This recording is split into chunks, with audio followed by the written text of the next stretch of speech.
ಎಲ್ಲರಿಗೂ ನಮಸ್ತೆ. ಎಲ್ಲರಿಗೂ ರತ್ನ ಪ್ರಪಂಚ ಚಾನಲ್ಗೆ ಸ್ವಾಗತ. ಕಳೆದ ವಿಡಿಯೋದಲ್ಲಿ ನಾನು 2003ರ ಒಂದು ಪ್ರಶ್ನೆ ಪತ್ರಿಕೆಯನ್ನ ತಿಳಿಸ್ಕೊಟ್ಟಿದ್ದೆ. ಸೊ ಇವತ್ತು 2005ರಲ್ಲಿ ಕೇಳಿದಂತಹ HSTR ನ ಪ್ರೌಢಶಾಲಾ ಶಿಕ್ಷಕರ ಪ್ರಶ್ನೆ ಪತ್ರಿಕೆ ಬಗ್ಗೆ ನೋಡ್ತಾ ಹೋಗೋಣ. ನಿನ್ನೆ ನಾನು ಅಂದಾಜಲ್ಲಿ ಅಂದ್ರೆ ಗೆಸ್ ಮಾಡ್ತಾ ಆನ್ಸರ್ ಅನ್ನ ಮಾಡ್ತಾ ನಿಮಗೆ ಯಾವ ರೀತಿ ನಾವು ಸ್ಟಡಿ ಮಾಡ್ದೇನೆ ಗೆಸ್ ಮಾಡ್ತಾ ಯಾವ ರೀತಿ ನಾವು ಕ್ವಶನ್ ಅನ್ನ ಸಾಲ್ವ್ ಮಾಡೋದು ಅಥವಾ ಪ್ರಾಕ್ಟೀಸ್ ಟೆಸ್ಟ್ ಅನ್ನ ತಗೊಳ್ಳೋದು ಅಂತ ಹೇಳ್ಕೊಟ್ಟಿದ್ದೆ ನಾನು.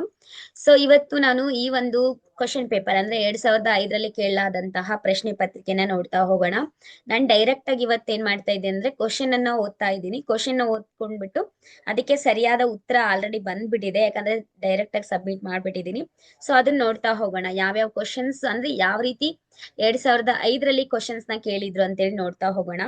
ಇದು ನಿಮ್ಗೆ ಮುಂಬರುವಂತಹ 2026ರಲ್ಲಿ ಕೇಳುವಂತಹ HSTR ಆಗಿರ್ಬೋದು, GPSTR ಆಗಿರ್ಬೋದು, ಇವೆಲ್ಲವಕ್ಕೂ ಕೂಡ ತುಂಬಾನೇ ಉಪಯುಕ್ತವಾಗಿರುವಂತಹ ಪ್ರಶ್ನೆಗಳು ಅಂತ ಹೇಳಿದ್ರೆ ತಪ್ಪಾಗ್ಲಾತು.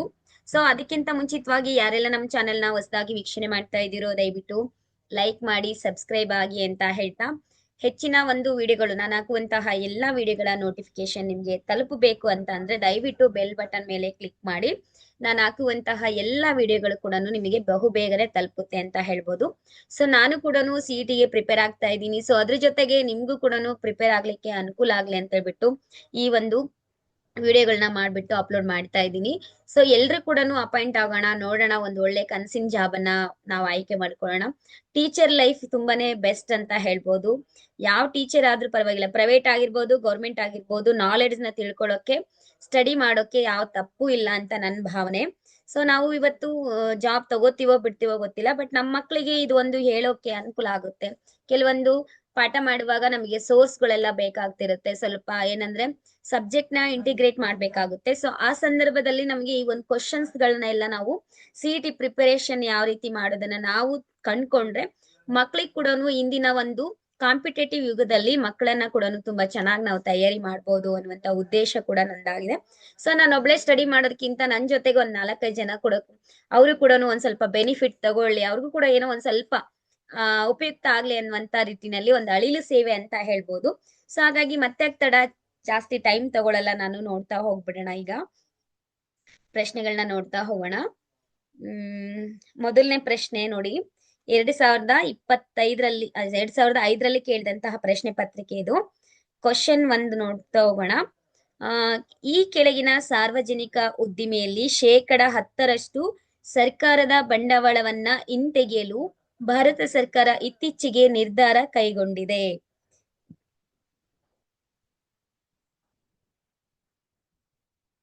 ಈ ಒಂದು ಪ್ರಶ್ನೆಗೆ BHEL ಅಂತೇಳಿ ಉತ್ತರವನ್ನ ಕೊಟ್ಟಿದ್ದಾರೆ.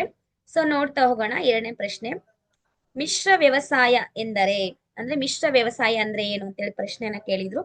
ಆಪ್ಷನ್ಸ್ ಸಾಕಷ್ಟು ಕೊಟ್ಟಿದ್ರು, ಅಂದ್ರೆ 4 ಆನ್ಸರ್ ಕೊಟ್ಟಿರ್ತಾರೆ. ಸೊ ಇದು ಕರೆಕ್ಟ್ ಆನ್ಸರ್ ನ ಅಷ್ಟೇ ಹೇಳ್ತಾ ಇದ್ದೀನಿ ನಾನು ಇವತ್ತು. ಮಿಶ್ರ ವ್ಯವಸಾಯ ಅಂದ್ರೆ ಹಲವಾರು ಬೆಳೆಗಳನ್ನ ಬೆಳೆಯುವುದರ ಜೊತೆಗೆ ಪ್ರಾಣಿಗಳನ್ನ ಸಾಕೋದು.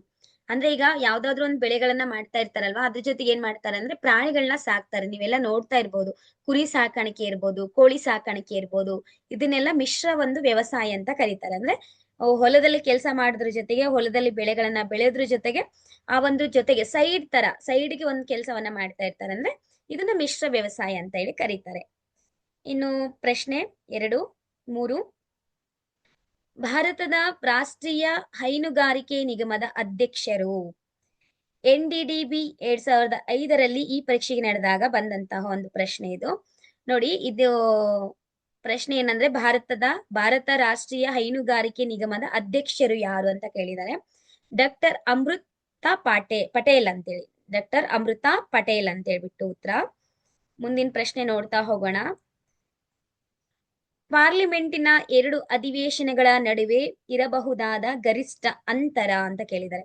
ಅಂದ್ರೆ ಪಾರ್ಲಿಮೆಂಟಿನ 2 ಅಧಿವೇಶನಗಳ ನಡುವೆ ಇರಬಹುದಾದಂತ ಗರಿಷ್ಠ ಅಂತರ ಅಂತ ಅಂದ್ರೆ ಅಧಿವೇಶನಗಳು ನಡೀತಾವಲ್ವಾ ಪಾರ್ಲಿಮೆಂಟ್ ನಲ್ಲಿ, ಅದಕ್ಕೆ ಒಂದಕ್ಕಿಂತ ಒಂದು ಪಾರ್ಲಿಮೆಂಟಿನ ಅಧಿವೇಶನ ನಡೆಯುತ್ತಲ್ಲ, ಅದಕ್ಕೆ ಎಷ್ಟು ಅಂತರದಲ್ಲಿ ನಡೀತಾರೆ, ಅಂದ್ರೆ ಅಂತರದಲ್ಲಿ ಒಂದು ಅಧಿವೇಶನವನ್ನ ಕೈಗೊಳ್ತಾರೆ ಎನ್ನುವಂತ ಇದು ಪ್ರಶ್ನೆ. ಸೊ 6 ತಿಂಗಳು ಅಂತ ಇದೆ ಉತ್ತರ. ಸತತವಾಗಿ 5 ಬಾರಿ ವಿಂಬಲ್ಡನ್ ಸಿಂಗಲ್ಸ್ ಪ್ರಶಸ್ತಿ ಪಡೆದ ಪ್ರಥಮರು. ವಿಂಬಲ್ಡನ್ ಸಿಂಗಲ್ಸ್ ಪ್ರಶಸ್ತಿಯನ್ನ ಪಡೆದಂತವ್ರು ಯಾರಂದ್ರೆ ಮಾರ್ಟಿನಾ ನರ್ವಟಿಲೋವಾ ಅಂತೇಳಿ. ಮಾರ್ಟಿನಾ ನರ್ವಟಿಲೋವಾ ಎನ್ನುವಂತವರು ಪ್ರಶಸ್ತಿಯನ್ನ ಪಡೆದಿದ್ದಾರೆ. ಇನ್ನು ಮುಂದಿನ ಪ್ರಶ್ನೆ, ಶೆಡ್ಯೂಲ್ಡ್ ಬ್ಯಾಂಕ್ ಎಂದರೆ? ಶೆಡ್ಯೂಲ್ಡ್ ಬ್ಯಾಂಕ್ ಅಂದ್ರೆ ಏನಂತೇಳಿ ಕೇಳಿದರೆ ಪ್ರಶ್ನೆಯನ್ನ. ಭಾರತೀಯ ರಿಸರ್ವ್ ಬ್ಯಾಂಕಿನ 2ನೇ ಶೆಡ್ಯೂಲ್ ನಲ್ಲಿರುವಂತದನ್ನ ರಿಸರ್ವ್ ಬ್ಯಾಂಕ್ ಅಂತ ಹೇಳ್ತೀವಲ್ವಾ, ರಿಸರ್ವ್ ಬ್ಯಾಂಕ್ ಅಂತ ಹೇಳ್ಬಿಟ್ಟು ಭಾರತೀಯ ರಿಸರ್ವ್ ಬ್ಯಾಂಕಿನ 2ನೇ ಶೆಡ್ಯೂಲ್ ನಲ್ಲಿರೋದು ಶೆಡ್ಯೂಲ್ ಬ್ಯಾಂಕ್ ಅಂತೇಳಿ ಕರೀತಾರೆ ಅಂತ ಉತ್ತರವನ್ನ ಕೊಟ್ಟಿದ್ದಾರೆ.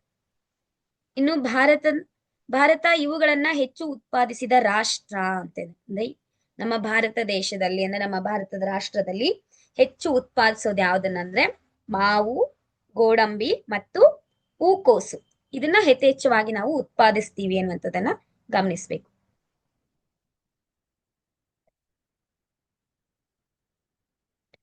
ರಿಟರ್ ಎಂಬುದು ಇದರ ಸುದ್ದಿ ಸಂಸ್ಥೆ. ಯಾವ್ದ ಒಂದು ಸುದ್ದಿ ಸಂಸ್ಥೆ ಅಂತ ಹೇಳಿ ಕೇಳ್ತಾ ಇದ್ದಾರೆ.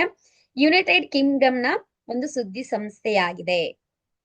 ಅತಿ ಹೆಚ್ಚು ಮತ್ತು ಅತಿ ಕಡಿಮೆ ಸಾಕ್ಷರತಾ ಪ್ರಮಾಣ ಇರುವ ರಾಜ್ಯಗಳು ಅಂದ್ರೆ ಅತಿ ಹೆಚ್ಚು ಮತ್ತು ಅತಿ ಕಡಿಮೆ ಸಾಕ್ಷರತಾ ಪ್ರಮಾಣ ಇರುವಂತಹ ರಾಜ್ಯಗಳು ಅಂದ್ರೆ ನೋಡಿ, ಇಲ್ಲಿ ಅತಿ ಹೆಚ್ಚು ಅಂದ್ರೆ ಕೇರಳ, ಓಕೆನಾ. ಅತಿ ಕಡಿಮೆ ಸಾಕ್ಷರತಾ ಪ್ರಮಾಣ ಅಂದ್ರೆ ಬಿಹಾರ. ಅದನ್ನ ನೆನ್ಪಿಟ್ಕೋಬೇಕು ನಾವು. ಅತಿ ಹೆಚ್ಚು ಕೇರಳದಲ್ಲಿ ಸಾಕ್ಷರತಾ ಪ್ರಮಾಣ ಇದ್ರೆ ಅತಿ ಕಡಿಮೆ ಬಿಹಾರದಲ್ಲಿ ಸಾಕ್ಷರತಾ ಪ್ರಮಾಣ ಇದೆ ಅನ್ನುವಂಥದ್ದು. ಮುಂದಿನ ಪ್ರಶ್ನೆ, 1961 ಮತ್ತು 2001ರ ಜನಗಣತಿಯ ಪ್ರಕಾರ 1000 ಪುರುಷರಿಗೆ ಮಹಿಳೆಯರ ಪ್ರಮಾಣ. ನೋಡಿ, ನಮ್ಗೆಲ್ಲ ಗೊತ್ತಿದೆ ಮಹಿಳೆಯರ ಸಂಖ್ಯೆ ಕಡಿಮೆ ಆಗ್ತಾ ಇದೆ ಅಂತ ಹೇಳ್ಬಿಟ್ಟು. ಸೊ ಅದು ಒಂದು ಪ್ರಶ್ನೆ ಕೇಳ್ಬಿಟ್ಟಿದ್ದಾರೆ ಇಲ್ಲಿ. 1961 ಮತ್ತು 2001ರ ಜನಗಣತಿಯ ಪ್ರಕಾರ 1000 ಪುರುಷರಿಗೆ ಮಹಿಳೆಯರ ಪ್ರಮಾಣ ಅಂದ್ರೆ 1000 ಪುರುಷರಿದ್ರಂದ್ರೆ ಅದಕ್ಕೆ ಎಷ್ಟು ಪ್ರಮಾಣ ಇತ್ತು ಅನ್ನುವಂಥದ್ದನ್ನ ಕೊಟ್ಟಿದ್ದಾರೆ. ಇದು ಉತ್ತರ ಏನಂದ್ರೆ 972 ಪುರುಷರಿಗೆ 933 ಮಹಿಳೆಯರಿದ್ದಾರೆ ಅಂದ್ರೆ ಆ ಪ್ರಮಾಣ ಇದೆ ಅಂತ ಅರ್ಥ. ಅಂದ್ರೆ ನೋಡಿ, ಇಲ್ಲಿ ಮಹಿಳೆಯರ ಸಂಖ್ಯೆ ಕಡಿಮೆ ಆಗಿದೆ ಅಂತ ಹೇಳ್ಬಿಟ್ಟು. ಭಾರತದ ಅಂತಾರಾಷ್ಟ್ರೀಯ ವ್ಯಾಪಾರದಲ್ಲಿನ ಶೇಷ ಸಕಾರಾತ್ಮಕವಾಗಿದ್ದ ವರ್ಷ ಅಂತ ಕೇಳಿದ್ದಾರೆ. ಮೇಲಿನ ಯಾವುದು ಅಲ್ಲ ಅಂದ್ರೆ ಬೇರೆ ಬೇರೆ ಆಯ್ಕೆಗಳನ್ನ ಕೊಟ್ಟಿದ್ರು, ಅವೆಲ್ಲವೂ ಅಲ್ಲ ಅಂತ ಹೇಳ್ತಾ ಇದ್ದಾರೆ.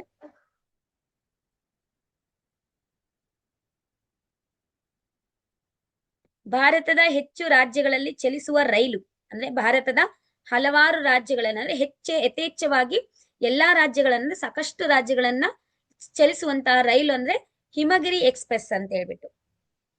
ರಾಜೀವ್ ಗಾಂಧಿ ವೈದ್ಯಕೀಯ ವಿಶ್ವವಿದ್ಯಾಲಯದ ಈಗಿನ ಉಪಕುಲಪತಿ ಯಾರು ಅಂತ ಕೇಳಿದ್ದಾರೆ.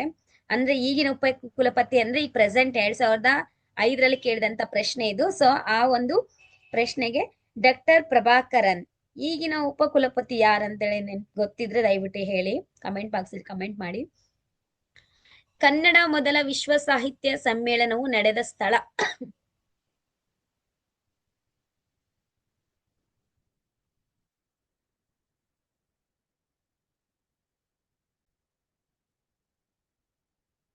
ನೋಡಿ, ಕನ್ನಡ ಮೊದಲ ವಿಶ್ವ ಸಾಹಿತ್ಯ ಸಮ್ಮೇಳನವು ನಡೆದಂತಹ ಸ್ಥಳ ಯಾವ್ದಂದ್ರೆ ಮೈಸೂರು.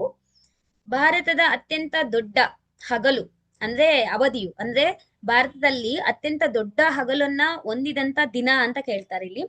ಜೂನ್ 21ರಲ್ಲಿ ಪ್ರತಿ ಒಂದು ಮಂತ್ ಅಲ್ಲಿ ಬರುವಂತ ಜೂನ್ 21 ಆ ದಿನ ಮಾತ್ರ ಅತ್ಯಂತ ದೊಡ್ಡ ಹಗಲು ಇರುತ್ತೆ ಅಂದ್ರೆ ಹಗಲಿನ ಅವಧಿ ಹೆಚ್ಚಾಗಿರುತ್ತೆ. ಬ್ರಿಟಿಷರು ಭಾರತದಲ್ಲಿ ಸ್ಥಾಪಿಸಿದ ಮೊದಲ ವಿಶ್ವವಿದ್ಯಾಲಯ ಅಂದ್ರೆ ಬ್ರಿಟಿಷರು ಸ್ಥಾಪನೆ ಮಾಡಿದಂತಹ ಮೊದಲ ವಿಶ್ವವಿದ್ಯಾಲಯ ಯಾವುದಂದ್ರೆ ಕಲ್ಕತ್ತಾ ವಿಶ್ವವಿದ್ಯಾಲಯ. ಈ ಕೆಳಗಿನ ಗುಂಪುಗಳಲ್ಲಿ G4 ರಾಷ್ಟ್ರಗಳೆಂದು ಕರೆಯಲ್ಪಟ್ಟು ವಿಶ್ವಸಂಸ್ಥೆಯ ಶಾಶ್ವತ ಸದಸ್ಯಕ್ಕಾಗಿ ಪ್ರಯತ್ನಿಸುತ್ತಿರುವ ರಾಷ್ಟ್ರಗಳು ಅಂದ್ರೆ ಬೇರೆ ಬೇರೆ ರಾಜ್ಯಗಳನ್ನ ಅಂದ್ರೆ ಬೇರೆ ಬೇರೆ ಅಲ್ಲಿ ರಾಷ್ಟ್ರಗಳನ್ನ ಕೊಟ್ಟಿದ್ರು. ಸೊ ಅದರಲ್ಲಿ ಕೆಲವೊಂದನ್ನ ಆಯ್ಕೆ ಮಾಡ್ಕೊಂಡಿದ್ರು ಅಂದ್ರೆ G4 ಅಂತ ಹೇಳ್ಬಿಟ್ಟು ರಾಷ್ಟ್ರಗಳೆಂದು ಕರೆಯಲ್ಪಡುವಂತವು ಯಾವ್ಯಾವ ಅಂದ್ರೆ ಬ್ರೆಜಿಲ್, ಜಪಾನ್, ಜರ್ಮನಿ ಮತ್ತು ನಮ್ಮ ಭಾರತ ಕೂಡ ಕರೀತಾರೆ. ರಾಜ್ಯಸಭೆಯ ಸದಸ್ಯರಾಗಲು ಡ್ಯಾಶ್ ವಯಸ್ಸು ಆಗಿರಲೇಬೇಕು. ನೋಡಿ, ರಾಜ್ಯಸಭೆಯ ಸದಸ್ಯರಾಗ್ಬೇಕಂದ್ರೆ ಎಷ್ಟಾಗಿರ್ಬೇಕು ವಯಸ್ಸು? 30 ವರ್ಷಗಳು. 29ನೇ ಒಲಿಂಪಿಕ್ಸ್ ನಡೆಯಲು ನಿಗದಿಯಾಗಿರುವ ಸ್ಥಳ ಬೀಜಿಂಗ್ ಅಂತ ಹೇಳ್ಬಿಟ್ಟು. ಓಝೋನ್ ಪ್ರಮಾಣ ಕಡಿಮೆಯಾಗುತ್ತಿರುವುದಕ್ಕೆ ಮುಖ್ಯ ಕಾರಣ ಏನು ಅಂತ. ಅಂದ್ರೆ ನಮ್ಮ ಓಝೋನ್ ಪದರ ಅಂತ ಹೇಳ್ತೀವಲ್ವಾ, ಅದ್ರ ಪ್ರಮಾಣ ಕಡಿಮೆ ಆಗೋದಕ್ಕೆ ಮುಖ್ಯ ಕಾರಣ ಏನಂದ್ರೆ ಕ್ಲೋರೋಫ್ಲೋರೋ ಕಾರ್ಬನ್ ಅಂತ ಹೇಳ್ಬಿಟ್ಟು, ಕ್ಲೋರೋಫ್ಲೋರೋ ಕಾರ್ಬನ್ ಎನ್ನುವಂಥದ್ದು ತುಂಬಾ ಮುಖ್ಯ ಕಾರಣವಾಗಿದೆ ಅಂತ ಹೇಳ್ಬೋದು. ಫೋರ್ ಬಿಲ್ಟನ್ ಸಿಟಿ ಯಾವುದು? ಫೋರ್ ಬಿಲ್ಟನ್ ಸಿಟಿ ಯಾವ್ದಂದ್ರೆ ಲಾಸಾ, ಲಾಸಾ ಅಂತ ಹೇಳ್ತೀವಿ ನಾವು.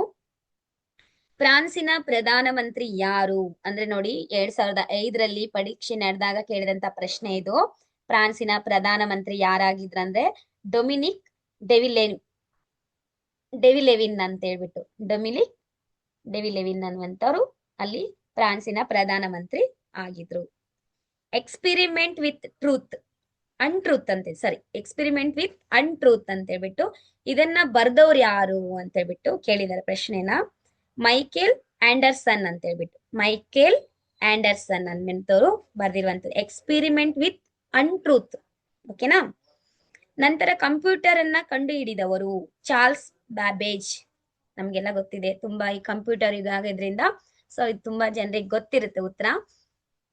ಸಸ್ಯಗಳಿಗೆ ಜೀವವಿದೆ ಎಂದು ಕಂಡು ಹಿಡಿದವರು ಯಾರು? ಸಸ್ಯಗಳಿಗೂ ಕೂಡ ಜೀವ ಇದೆ ಅಂತ ಹೇಳ್ಬಿಟ್ಟು ಕಂಡು ಹಿಡಿದವರು ಜೆ.ಸಿ. ಬೋಸ್ ಎನ್ನುವಂತವ್ರು ಸಸ್ಯಗಳಿಗೂ ಕೂಡ ಜೀವ ಇದೆ ಅಂತ ಹೇಳಿದ್ದಾರೆ. ಇನ್ನು ಕೃತಕ ಉಪಗ್ರಹದ ಶಕ್ತಿಯ ಮೂಲ ಅಂತ ಹೇಳ್ಬಿಟ್ಟು, ಕೃತಕ ಉಪಗ್ರಹದ ಶಕ್ತಿಯ ಮೂಲ ಯಾವ್ದಂದ್ರೆ ಸೋಲಾರ್ ಬ್ಯಾಟರಿ ಅಂತ ಹೇಳ್ಬಿಟ್ಟು ಉತ್ತರ. ಓಕೆನಾ. ಇದನ್ನೆಲ್ಲ ಬರ್ದಿಟ್ಕೊಳ್ಳಿ, ಒಂದ್ ಕಡೆಗೆ ನೋಟ್ಸ್ ಮಾಡ್ಕೊಳ್ಳಿ, ಇಲ್ಲಾಂದ್ರೆ ಒಂದ್ ಕೆಲಸ ಮಾಡಿ, ಚಾನಲ್ ನ ಸಬ್ಸ್ಕ್ರೈಬ್ ಆಗಿರ್ತೀರಲ್ಲ ಒಂದ್ ಕಡೆಗೆ ನೆನ್ಪಿಟ್ಕೊಂಡಿರಿ ಚಾನಲ್ ನೇಮ್ ನ ರತ್ನ ಪ್ರಪಂಚ ಅಂತ ಹೇಳ್ಬಿಟ್ಟು. ಸೊ ನಿಮ್ಗೆ ಯಾವಾಗಾದ್ರೂ ಓದ್ಬೇಕು, ರಿವಿಷನ್ ಮಾಡ್ಕೋಬೇಕು, ಕ್ವಶನ್ಸ್ ನ ತಯಾರಿ ಮಾಡ್ಕೋಬೇಕಂದ್ರೆ ಒಂದ್ಸರಿ ಇದನ್ನ ಸ್ವಲ್ಪ ಸ್ಪೀಡ್ ಮೋಡ್ ಅಲ್ಲಿ ಇಟ್ಕೊಂಡ್ಬಿಟ್ಟು ನೀವು ಇದನ್ನ ವಿಡಿಯೋನ ನೋಡ್ಬೋದು. ನಾವು ಹಿಮಾಲಯ ಪರ್ವತವನ್ನ ಹತ್ತಿದಾಗ ನಮಗೆ ಉಸಿರು ಕಟ್ಟಿದಂತಾಗಲು ಕಾರಣ ಏನು ಅಂತ ಕೇಳಿದ್ದಾರೆ. ಅಲ್ಲಿ ಗಾಳಿಯ ಸಾಂದ್ರತೆ ಕಡಿಮೆ ಇದ್ದು ಆಮ್ಲಜನಕದ ಪ್ರಮಾಣ ಕ್ಷೀಣಿಸುತ್ತಿರುತ್ತದೆ ಅಂದ್ರೆ ಕಡಿಮೆ ಇರುತ್ತೆ ಅನ್ನುವಂಥದ್ದನ್ನ ಗಮನಿಸ್ಬೇಕು. ಇಲ್ಲಿ ಉತ್ತರ ಇದಾಗಿದೆ. ಹೃದಯಾಘಾತಕ್ಕೆ ಮುಖ್ಯವಾದ ಕಾರಣ ನೋಡಿ ಕೊಲೆಸ್ಟ್ರಾಲ್. ಅಂದ್ರೆ ತುಂಬಾ ಕೊಲೆಸ್ಟ್ರಾಲ್ ಇತ್ತಂದ್ರೆ ಬಹುಬೇಗನೆ ಹೃದಯಾಘಾತ ಆಗುತ್ತೆ ಅಂತವ್ರಿಗೆ. ಸೊ ಹಾಗಾಗಿ ಡೈಲಿ ವ್ಯಾಯಾಮ ಮಾಡೋದು, ಎಕ್ಸರ್ಸೈಸ್ ಮಾಡೋದು ತುಂಬಾ ಇಂಪಾರ್ಟೆಂಟು. ಹಿತಮಿತವಾದಂತ ಆಹಾರ ಸೇವನೆ ಕೂಡ ಮಾಡೋದು ತುಂಬಾನೇ ಇಂಪಾರ್ಟೆಂಟು. ಜೊತೆಗೆ ನಮ್ಮ ಒಂದು ಕೊಲೆಸ್ಟ್ರಾಲ್ ಅನ್ನ ಸ್ವಲ್ಪ ಕಡಿಮೆಗೊಳಿಸಲಿಕ್ಕೆ ಸ್ವಲ್ಪ ಯೋಗ, ವ್ಯಾಯಾಮ, ಧ್ಯಾನ ಇವೆಲ್ಲ ಮಾಡಿದ್ರೆ ಹೃದಯಾಘಾತದಿಂದ ತಪ್ಪಿಸ್ಕೊಳ್ಬಹುದು. ಕೆಳಗಿನವುಗಳನ್ನ ಹೊಂದಿಸಿ ಬರೆಯಿರಿ ಅಂತಿದೆ. ಇಲ್ಲಿ ಬೆರಿ ಸ್ಕರ್ವಿ, ರಿಕೆಟ್ಸ್, ರಾತ್ರಿಯ ಕುರುಡು ಅಂತಿದೆ. ಇಲ್ಲಿ ಇವೆಲ್ಲವೂ ಕೂಡ ಕಾಯಿಲೆಗಳು. ಓಕೆನಾ. ಈ ಕಡೆ ಕೊಟ್ಟಿರುವಂತದ್ದು ಇಲ್ಲಿ ಯಾವ್ದ್ರ ಕೊರತೆಯಿಂದ ಇದು ಬರುತ್ತೆ ಅನ್ನುವಂಥದ್ದೇನೋ ಒಂದು ಪ್ರಶ್ನೆ ಇದು. ಇದಕ್ಕೆ ಉತ್ತರ ನೋಡಿ ಗಮನಿಸಿ, ಸಿ ಉತ್ತರ ಆಗಿದೆ ಇದು. ಅಂದ್ರೆ ಅರ್ಥ ಮಾಡ್ಕೊಳ್ಳಿ. ಎಗೆ ಯಾವುದು ಬೆರಿ ಅನ್ನುವಂಥದ್ದಕ್ಕೆ ಎಗೆ ಎರಡನೇದು ವಿಟಮಿನ್ ಬಿ ಇಂದ ಬರುವಂತದ್ದು, ಇನ್ನೊಂದು ಬಿಗೆ 3. ಓಕೆನಾ. ಸ್ಕರ್ವಿ ಅನ್ನುವಂಥದ್ದು ಏನು ವಿಟಮಿನ್ ಸಿ ಇಂದ ಬರುವಂತದ್ದು. ಆಮೇಲೆ ಸಿಗೆ 4ನೇದು ಅಂದ್ರೆ ರಿಕೆಟ್ಸ್ ಅಂದ್ರೆ ಎಷ್ಟು 4ನೇದಂದಲ್ವಾ ವಿಟಮಿನ್ ಎ ಇಂದ ಬರುವಂತದ್ದು. ಇನ್ನು ರಾತ್ರಿಯ ಕುರುಡು ಬರುವಂತದ್ದು ವಿಟಮಿನ್ ಎ ಇಂದ. ಓಕೆನಾ. ಸುಯೇಜ್ ಕನಾಲ್ ತೆರೆದ ವರ್ಷ, ಸುಯೇಜ್ ಕನಾಲ್ ತೆರೆದ ವರ್ಷ 1869. ನಾಗಸಾಕಿಯ ಮೇಲೆ 2ನೆಯ ಪರಮಾಣು ಬಾಂಬು ಗುಂಡನ್ನ ಹಾಕಿದ್ದು. ನೋಡಿ ನಾಗಸಾಕಿ, ಹಿರೋಶಿಮಾ ಮತ್ತು ನಾಗಸಾಕಿ ನಾವೆಲ್ಲ ಕೇಳಿದೀವಿ. ಅಲ್ಲೆಲ್ಲ ಗುಂಡಿನ ಪ್ರಮಾಣ, ಅಲ್ಲಿ ಬಾಂಬುಗಳನ್ನ ಹಾಕಿದ್ರಿಂದ ಅಲ್ಲಿ ಹುಟ್ಟುವಂತಹ ಮಕ್ಕಳು ಕೂಡ ತುಂಬಾ ಅಂದ್ರೆ ಅನಾರೋಗ್ಯ ಪೀಡಿತರಾಗಿ ಹುಟ್ಟುತ್ತಾರೆ ಅನ್ನುವಂಥದ್ದು ಕೂಡ ನಾವು ಕೇಳಿದ್ವಲ್ಲ. ಸೊ ಅದು ನಾಗಸಾಕಿಯ ಮೇಲೆ 2ನೇ ಪರಮಾಣು ಬಾಂಬು ಗುಂಡನ್ನ ಹಾಕಿದ್ದು ಯಾವಾಗಂದ್ರೆ ಆಗಸ್ಟ್ 9, 1945. ಅಂದ್ರೆ ನಮಗೆ 1947ರಲ್ಲಿ ಸ್ವಾತಂತ್ರ್ಯ ಸಿಕ್ತಲ್ವಾ, ಅದಕ್ಕಿಂತ ಮುಂಚಿತವಾಗಿ ಅಂತ ನೆನ್ಪಿಟ್ಕೊಳ್ಳಿ, ಬೇಗ ನೆನಪಿರುತ್ತೆ, 2 ವರ್ಷ ಮುಂಚೆ ಅಂತ. ತೋದರಮಲ ಈ ವಿಷಯಕ್ಕೆ ಸಂಬಂಧಿಸಿದವರು. ತೋದರಮಲ ಎನ್ನುವಂಥದ್ದು ಯಾವ ವಿಷಯಕ್ಕೆ ಸಂಬಂಧಿಸಿದಂದ್ರೆ ಭೂಕಂದಾಯ ಸುಧಾರಣೆಗೆ ಸಂಬಂಧಿಸಿದಂಥದ್ದು. ಇನ್ನು ಇಲ್ಲಿ ಯಾವ್ಯಾವ ಚಳವಳಿಗೆ ಅಂದ್ರೆ ಯಾವ್ಯಾವ ವರ್ಷ ಯಾವ್ಯಾವ್ದು ಸ್ಥಾಪನೆ ಆಯ್ತು ಅನ್ನುವಂಥದ್ದು ಪ್ರಶ್ನೆ ಕೇಳಿದ್ದಾರೆ. ಕೆಳಗಿನವುಗಳನ್ನ ಹೊಂದಿಸಿ ಬರೆಯಿರಿ ಅಂತ ಹೇಳ್ಬಿಟ್ಟು. ಸೈಮನ್ ಕಮಿಷನ್, ಫಿಟ್ ಇಂಡಿಯಾ ಚಳವಳಿ, ಭಾರತೀಯ ರಾಷ್ಟ್ರೀಯ, ಮಿಂಟೋ ಮಾರ್ಲೆ ಸುಧಾರಣೆ ಅಂತ ಹೇಳ್ಬಿಟ್ಟು. ಸೊ ಇದು ಯಾವ್ದಾವ್ದು ಉತ್ತರ ನೋಡ್ತಾ ಹೋಗೋಣ. ಸಿ ಉತ್ತರ ಅಂತ ಹೇಳಿದರೆ. ಸೊ ಸಿ ಉತ್ತರ ಆಗಿದ್ರಿಂದ ಎಗೆ ಸೈಮನ್ ಕಮಿಷನ್ ಎನ್ನುವಂಥದ್ದು ಸಿ ಉತ್ತರ 3ನೇ ಉತ್ತರ ಆಗಿದ್ರಿಂದ 1927 ಕಾಂಗ್ರೆಸ್ ಸ್ಥಾಪನೆ ಮಾಡಿದ್ದು. ಸೈಮನ್ ಕಮಿಷನ್ ಎನ್ನುವಂಥದ್ದು 1927 ಕಾಂಗ್ರೆಸ್ ಸ್ಥಾಪನೆ ಮಾಡಿದಂಥದ್ದು. ಬಿಗೆ ಎರಡನೇದಂತ ಹೇಳಿದರೆ ಕ್ವಿಟ್ ಇಂಡಿಯಾ ಚಳವಳಿ ಯಾವಾಗ ಆಯ್ತಂದ್ರೆ 1942ರಲ್ಲಿ, ಅಂದ್ರೆ ನಮಗೆ ಸ್ವತಂತ್ರ ಸಿಗೋದಕ್ಕಿಂತ ಮುಂಚಿತವಾಗಿ ನಾವು ಕ್ವಿಟ್ ಇಂಡಿಯಾ ಚಳವಳಿಯನ್ನ ಮಾಡಿದ್ವಲ್ವಾ ಅದು. ಇನ್ನು ಸಿ ಉತ್ತರ ಒಂದನೇದು ಭಾರತೀಯ ರಾಷ್ಟ್ರೀಯ ಎನ್ನುವಂಥದ್ದು 1885. ಇನ್ನು ಡಿ ಮಿಂಟೋ ಮಾರ್ಲೆ ಸುಧಾರಣೆ ಎನ್ನುವಂಥದ್ದು ನಾಲ್ಕನೇದು 1909.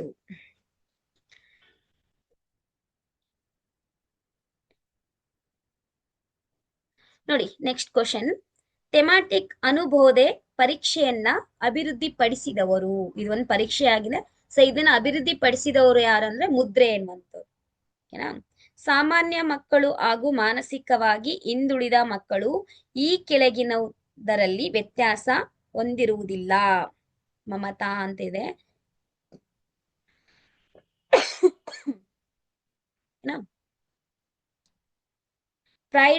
ಪ್ರೈಡ್ ರವರ ಪ್ರಕಾರ ಈ ಕೆಳಗಿನವುಗಳಲ್ಲಿ ಯಾವುದು ಸುಖ ತತ್ವದಿಂದ ಆವೃತವಾಗಿದೆ ಅಂತ ಇದೆ. ಇದೇನೋ ಉತ್ತರ ಕೊಟ್ಟಿದ್ರಲ್ಲ, ಆಪ್ಷನ್ಸ್ ನೋಡಿದ್ರೆ ಗೊತ್ತಾಗ್ತಿತ್ತು ನಮ್ಗೆ.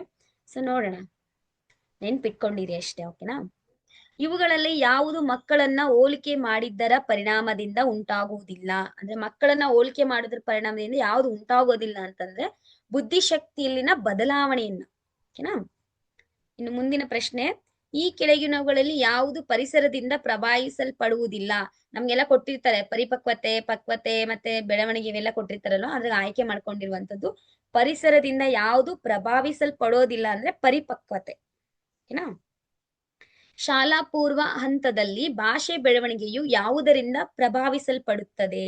ಸಾಮಾಜಿಕ ಅನುಕ್ರಿಯೆ ಮೂಲಕ.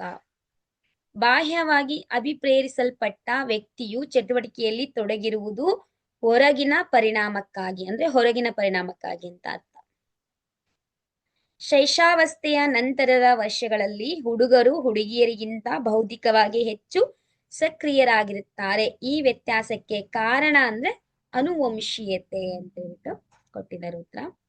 ಈ ಹೇಳಿಕೆಗಳಲ್ಲಿ ಯಾವುದು ಸರಿ? ಅಂದ್ರೆ ಹಲವಾರು ಹೇಳಿಕೆಗಳನ್ನ ಕೊಟ್ಟಿರ್ತಾರೆ. ಸೊ ಅದ್ರಲ್ಲಿ ಯಾವ್ದು ಸರಿಯಾಗಿದೆ ಅಂದ್ರೆ ಸಮುದ್ರದ ಪರಿಕಲ್ಪನೆಯ ಒಂದು ಪ್ರಮಾಣದ ಪ್ರಮುಖ ಗುಣ ಅದರ ಗಾತ್ರ ಅಂತ ಹೇಳ್ಬಿಟ್ಟು ಕೊಟ್ಟಿದ್ದಾರೆ. ಅಂದ್ರೆ ಆಯ್ಕೆಗಳನ್ನ ಕೊಟ್ಟಿರ್ತಾರೆ 4 ಆಯ್ಕೆನಲ್ಲಿ, ಇದ್ರಲ್ಲಿ ಯಾವ್ದು ಸರಿ ಅಂತ ಕೇಳಿರ್ತಾರೆ. ಸೊ ನೀವು ಅದನ್ನ ನೋಡ್ಕೊಂಡ್ಬಿಟ್ಟು ಉತ್ತರವನ್ನ ಓದ್ಕೊಂಡ್ಬಿಟ್ಟು ಅದ್ರಲ್ಲಿ ಯಾವ್ದು ಸರಿಯಾದ ಉತ್ತರ ಅನ್ನುವಂಥದ್ದನ್ನ ಗುರುತಿಸ್ಬೇಕಾಗುತ್ತೆ. ಸೊ ಇದು 2005ರಲ್ಲಿ ಕೇಳಿದಂತಹ ಪ್ರಶ್ನೆ ಪತ್ರಿಕೆ HSTR ಗೆ ಸಂಬಂಧಪಟ್ಟಂತೆ ಕೇಳ್ತಾ ಇರೋದು. ಇನ್ನು ಮುಂದಿನ ಪ್ರಶ್ನೆಗೆ ಹೋಗೋಣ. ಸಂಶೋಧನೆಗಾಗಿ ಆಯ್ಕೆಗೊಂಡ ಅನುವಂಶೀಯತೆಯ ಚರಾಂಶವು ನಿಯಂತ್ರಿಸಲ್ಪಟ್ಟ ಸಮಷ್ಟಿಯು ಇವರನ್ನೊಳಗೊಂಡಿದೆ, ಅಂದ್ರೆ ಇವುಗಳನ್ನೊಳಗೊಂಡಿದೆ ಅಂತ ಅರ್ಥ. ಸಮರೂಪಿ ಅವಳಿಗಳು. ನೋಡಿ, ಸಂಶೋಧನೆಗಾಗಿ ಆಯ್ಕೆಗೊಂಡಂತಹ ಅನುವಂಶೀಯತೆಯ ಚರಾಂಶವು ನಿಯಂತ್ರಿಸಲ್ಪಟ್ಟಿರುವಂತಹ ಸಮಷ್ಟಿಯು ಯಾವ್ದನ್ನ ಒಳಗೊಂಡಿರುತ್ತೆ ಅಂದ್ರೆ ಸಮರೂಪ ಅವಳಿಗಳು ಅಂತ ಹೇಳ್ಬಿಟ್ಟು. ಕತ್ತಲನ್ನು ಕಂಡರೆ ಭಯವಾಗುವುದು ಯಾವುದರ ಕಲಿಕೆಯ ಮೂಲಕವೆಂದರೆ ಶಾಸ್ತ್ರೀಯ ಅನುಬಂಧ ಅಂತ ಹೇಳ್ಬಿಟ್ಟು. ಇದೆಲ್ಲ ಸೈಕಾಲಜಿಗೆ ಸಂಬಂಧಪಟ್ಟಂತಹ ಪ್ರಶ್ನೆಗಳು. ಒಂದು ತರಗತಿಯ ಸಂಖ್ಯೆಯನ್ನ ಸುಮಾರು 30ಕ್ಕೆ ಸೀಮಿತಗೊಳಿಸುವುದರಿಂದ ಯಾರ ಅವಶ್ಯಕತೆಯನ್ನ ಪೂರೈಸಬಹುದು ಅಂತ ಹೇಳ್ತದೆ ಕ್ವಶನ್ ಇದೆ. ವೈಯಕ್ತಿಕವಾಗಿ ಭಿನ್ನತೆ ಹೊಂದಿರುವ ಮಕ್ಕಳನ್ನ ನಾವು ಇದನ್ನ ಅವಶ್ಯಕತೆಯನ್ನ ಪೂರೈಸಬಹುದು ಅಂತ. ತತ್ಕ್ಷಣದ ಪುಷ್ಟೀಕರಣ ಕಲಿಕೆಯ ಯಾವ ಸಿದ್ಧಾಂತದ ಕೊಡುಗೆಯಾಗಿದೆ ಅಂತಿದೆ. ಕ್ರಿಯಾಜನ್ಯ ಅನುಬಂಧ ಕಲಿಕೆ ಅಂತ, ಅನುಬಂಧಿತ ಅಥವಾ ಅನುಬಂಧ ಕಲಿಕೆ ಅಂತ ಕೂಡ ಹೇಳ್ತಾರೆ. ಇನ್ನು ಈ ಕೆಳಗಿನ ಯಾವ ಬುದ್ಧಿಶಕ್ತಿ ಪರೀಕ್ಷೆಯು ಅನಕ್ಷರಸ್ಥರಿಗೆ ಸೂಕ್ತವಲ್ಲ ಅಂತ ಇದೆ. ಸೊ ಇದು ಅಕ್ಷರಸ್ಥರಿಗೆ ಸೂಕ್ತವಾಗಿರುವಂತಹ ಪ್ರಶ್ನೆ ಇದು, ಕ್ವಶನ್ ಇದು. ಅಂದ್ರೆ ಅನಕ್ಷರಸ್ಥರ ಅಂತ ಇಂಡೈರೆಕ್ಟ್ ಆಗಿ ಕೇಳಿರ್ತಾರೆ. ಓಕೆನಾ. ಅನಕ್ಷರಸ್ಥರಿಗೆ ಸೂಕ್ತವಲ್ಲದ್ದು ಯಾವ್ದಂದ್ರೆ ಸ್ಟ್ಯಾನ್ಫೋರ್ಡ್ ಬಿನೆ ಬುದ್ಧಿಶಕ್ತಿ ಪರೀಕ್ಷೆ ಅನ್ನುವಂಥದ್ದು ಅವ್ರು ಮಾಡಿದಿರುವಂತ ಪರೀಕ್ಷೆ ಇದು ಸೈಕಾಲಜಿ ಕ್ವಶನ್ಸ್ ಇದು. ಆಮೇಲೆ ಬ್ರೂನರ್ ಅವರ ಜ್ಞಾನಾತ್ಮಕ ಬೆಳವಣಿಗೆಯ ಹಂತಗಳಲ್ಲಿ ಪ್ರಮುಖ ಅಂಶಗಳ ಸರಿಯಾದ ಅನುಕ್ರಮ ಅಂತ ಇದೆ. ಅಂದ್ರೆ ಅಲ್ಲಿ ಹಲವಾರು ಆಪ್ಷನ್ಸ್ ಆಯ್ಕೆಗಳನ್ನ ಕೊಟ್ಟಿರ್ತಾರೆ. ಬಿಂಬ, ಪದಗಳು, ಕ್ರಿಯೆ, ಬಿಂಬ, ಪದಗಳು, ಈ ತರ ಎಲ್ಲ ಆಪ್ಷನ್ಸ್ ಕೊಟ್ಟಿರ್ತಾರೆ. ಸೊ ಇದ್ರಲ್ಲಿ ಏನು ಬ್ರೂನರ್ ಅವರ ಜ್ಞಾನಾತ್ಮಕ ಬೆಳವಣಿಗೆಯ ಹಂತಗಳ ಪ್ರಮುಖ ಸರಿಯಾದ ಅನುಕ್ರಮ ಅಂದ್ರೆ ಕ್ರಿಯೆ ಮೊದಲು, ಆಮೇಲೆ ಬಿಂಬ, ಆಮೇಲೆ ಪದಗಳು. ಮಾನಸಿಕ ವಯಸ್ಸು 15 ಇರುವ ಒಬ್ಬ ಹುಡುಗನ IQ 125 ಆಗುತ್ತದೆ. ಆ ಹುಡುಗನ ದೈಹಿಕ ವಯಸ್ಸು ಎಷ್ಟು ಅಂದ್ರೆ 12 ವರ್ಷ. ಇದು ಮಾನಸಿಕ ಬುದ್ಧಿಶಕ್ತಿ ಮತ್ತು ದೈಹಿಕ ಬುದ್ಧಿಶಕ್ತಿ. ಅದನ್ನ IQ ಟೆಸ್ಟ್ ಮಾಡೋದು. ಇದನ್ನ ಸ್ವಲ್ಪ ನಾವು ಕಲ್ತ್ಕೋಬೇಕು. ಅದ್ರ ಮೇಲೆ ಒಂದು ಕ್ವಶನ್ ಅಂತ ಡೆಫಿನೆಟ್ಲಿ ಇದ್ದೇ ಇರುತ್ತೆ, 100% ಇರುತ್ತೆ ಕ್ವಶನ್. ಇದು ನಂಗೆ ಸ್ವಲ್ಪ ಕಷ್ಟ ಅನ್ಸುತ್ತೆ ಒಂದೊಂದ್ಸರಿ. ಇದು ಸ್ವಲ್ಪ ಪ್ರಿಪೇರ್ ಆಗ್ಬೇಕು ನಾನು ನೆಕ್ಸ್ಟ್. ಪಿಯಾಜೆಯವರು ನೀಡಿರುವ ಜ್ಞಾನಾತ್ಮಕ ಬೆಳವಣಿಗೆಯ ಸಿದ್ಧಾಂತದ ಹಂತಗಳ ಸರಿಯಾದ ಅನುಕ್ರಮ ಅಂತಿದೆ. ಜೀನ್ ಪಿಯಾಜಿ ಅವರಂತ ನೋಡ್ತೀವಲ್ವಾ ನಾವು ಸೈಕಾಲಜಿನಲ್ಲಿ. ಸೊ ಅವ್ರು ನೀಡಿರುವಂತಹ ಜ್ಞಾನಾತ್ಮಕ ಬೆಳವಣಿಗೆಯ ಸಿದ್ಧಾಂತದ ಹಂತಗಳ ಸರಿಯಾದ ಅನುಕ್ರಮ ಯಾವ್ದಂದ್ರೆ ಸಂವೇದನಾ ಗತಿ ಹಂತ, ಕಾರ್ಯಪೂರ್ವ ಹಂತ, ಮೂರ್ತ ಕಾರ್ಯಗಳ ಹಂತ, ಔಪಚಾರಿಕ ಕಾರ್ಯಗಳ ಹಂತ. ಇದು ನಾವು ಟಿಪ್ಸ್ ತರ ನೆನ್ಪಿಟ್ಕೋಬೇಕು. ಹೆಂಗ್ ಗೊತ್ತಾ? ಆ ಸಂಕಾರ್ಯ ಮೂರ್ತ ಔಪಚಾರಿಕ ಅಂತ ಹೇಳ್ಬಿಟ್ಟು ಇದನ್ನ ಹೆಂಗ್ ನೆನ್ಪಿಟ್ಕೋಬೇಕು? ಕಾರ್ಯ ಮೂರ್ತ ಔಪಚಾರಿಕ. ಸಂಕಾರ್ಯ ಮೂರ್ತ ಔಪಚಾರಿಕ ಅಂದ್ರೆ ಇದು ಜೀನ್ ಪಿಯಾಜೆಯವರ ಜ್ಞಾನಾತ್ಮಕ ಬೆಳವಣಿಗೆಯ ಸಿದ್ಧಾಂತದ ಹಂತದ ಸರಿಯಾದ ಕ್ರಮ. ನೆನ್ಪಿದೆಯಲ್ವಾ? ಸಂಕಾರ್ಯ ಮೂರ್ತ ಔಪಚಾರಿಕ, ಸಂಕಾರ್ಯ ಮೂರ್ತ ಔಪಚಾರಿಕ, ಸಂಕಾರ್ಯ ಮೂರ್ತ ಔಪಚಾರಿಕ, ಸಂಕಾರ್ಯ ಮೂರ್ತ ಔಪಚಾರಿಕ. ಇಷ್ಟು ನೆನ್ಪಿಟ್ಕೊಂಡ್ಬಿಡಿ ಜೀನ್ ಪಿಯಾಜೆಯವರ ಜ್ಞಾನಾತ್ಮಕ ಬೆಳವಣಿಗೆಯ ಸಿದ್ಧಾಂತದ ಹಂತದ ಅನುಕ್ರಮ. ಪ್ರತಿಭಾನ್ವಿತ ಮಕ್ಕಳಿಗಿರುವ ಈ ಕೆಳಗಿನ ಯಾವ ಶೈಕ್ಷಣಿಕ ಕಾರ್ಯಕ್ರಮದಲ್ಲಿ ಮಕ್ಕಳು ಕೆಲವು ಮೂಲ ಪರೀಕ್ಷೆಗಳನ್ನ ಕಲಿಯದೇ ಇರುವ ಸಾಧ್ಯತೆ ಇದೆ ಅಂದ್ರೆ ವೇಗವರ್ಧನೆ. ಇದು ಸ್ವಲ್ಪ ಆಗುತ್ತೆ ಆ ಸಂದರ್ಭದಲ್ಲಿ.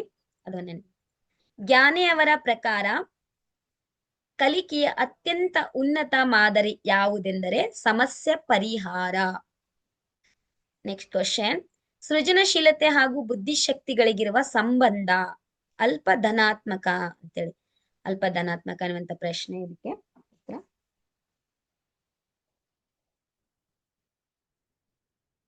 ಮುಂದಿನ ಪ್ರಶ್ನೆ.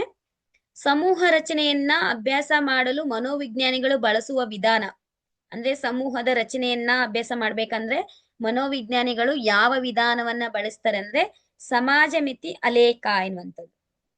ಪದಯುತ್ಪತ್ತಿಯ ಪ್ರಕಾರ ಮನೋವಿಜ್ಞಾನ ಎಂದರೆ, ಪದದ ಉತ್ಪತ್ತಿಯ ಪ್ರಕಾರ ಮನೋವಿಜ್ಞಾನ ಅಂದ್ರೆ ಆತ್ಮದ ಅಧ್ಯಯನ. ನಾವು ಇದು ಕ್ವಶನ್ ಲಾಸ್ಟ್ ನಿನ್ನೆ ಒಂದು ಕೇಳಿದ್ವಲ್ಲ, ಈ ಕ್ವಶನ್ ಬಂದಿತ್ತು, ನೆನಪಿದೆಯಾ ನಿಮಗೆ?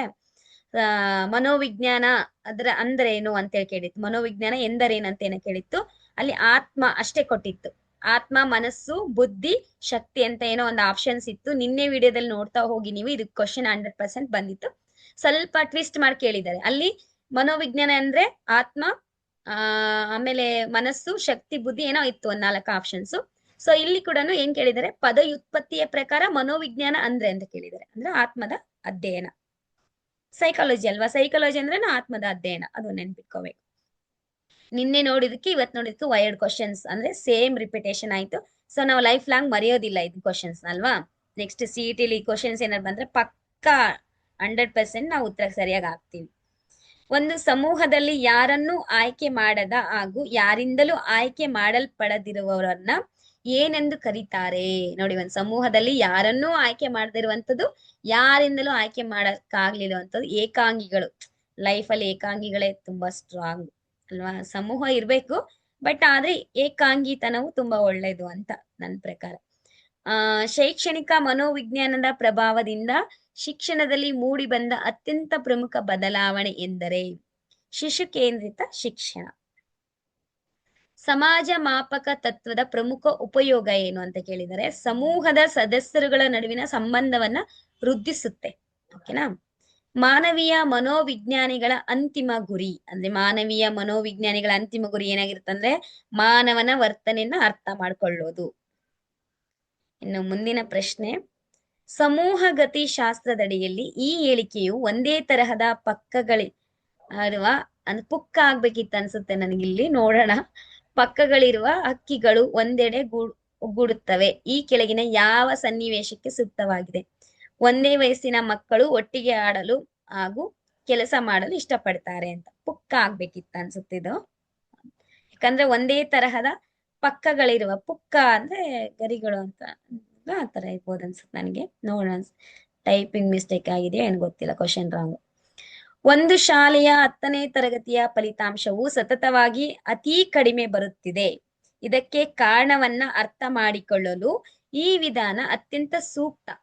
ನೋಡಿ, ಒಂದು ಈಗ ನಾವೆಲ್ಲ 10th ಅಥವಾ ಯಾವ್ದೋ ಒಂದ್ ಕ್ಲಾಸ್ ಇರ್ಬೋದು, ಸತತವಾಗಿ ಅತಿ ಕಡಿಮೆ ಫಲಿತಾಂಶ ಬರ್ತಾ ಇತ್ತಂದ್ರೆ ಅದನ್ನ ನಾವು ಸರಿಯಾಗಿ ಅರ್ಥ ಮಾಡ್ಕೊಳ್ಬೇಕಂದ್ರೆ ಯಾವ ವಿಧಾನ ನಮಗೆ ತುಂಬಾ ಸೂಕ್ತ ಅಂದ್ರೆ ವ್ಯಕ್ತಿ ಅಧ್ಯಯನ ತುಂಬಾ ಮುಖ್ಯ.